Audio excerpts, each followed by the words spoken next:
Hurry, hurry! We're late for class.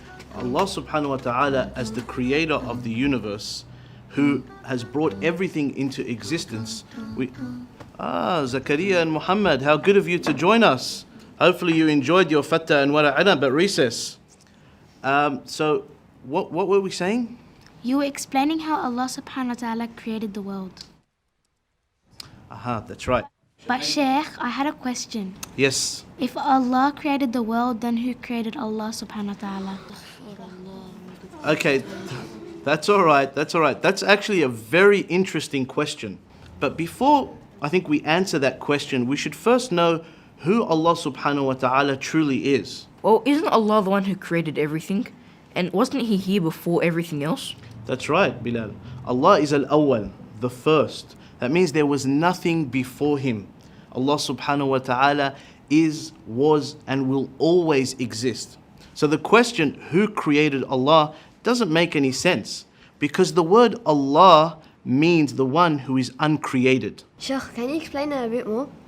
Okay, Muhammad, can you come to the front, please? So, Muhammad, can you draw for us a square that's also a circle? That doesn't make any sense. It's either a square or a circle. That's exactly right. Thank you, Muhammad. You can go to your seat now.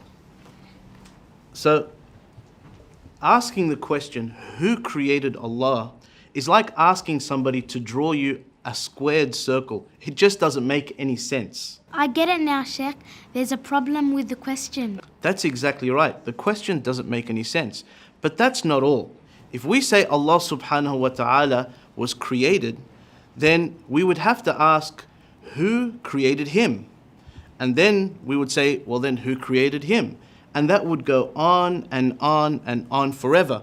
And the entire world would never have existed. Let me give you an example. Aisha, if you wanted to sleep over at your cousin's house, would you have to ask your parents for permission? I'd ask my mum. That's exactly right. Now, what if your mum had to ask your father for permission? And then your father had to ask his father for permission. And that goes on and on and on and on. Would you be able to go to your cousin's house? No. So what needs to happen for you to be able to sleep at your cousin's house? Well, that's easy. Someone would have to be able to make the decision without having to ask anyone else. That's exactly right. Likewise, the world would never have existed unless Allah had created it without relying on somebody else. For if He had to rely on somebody else, this world would never have existed.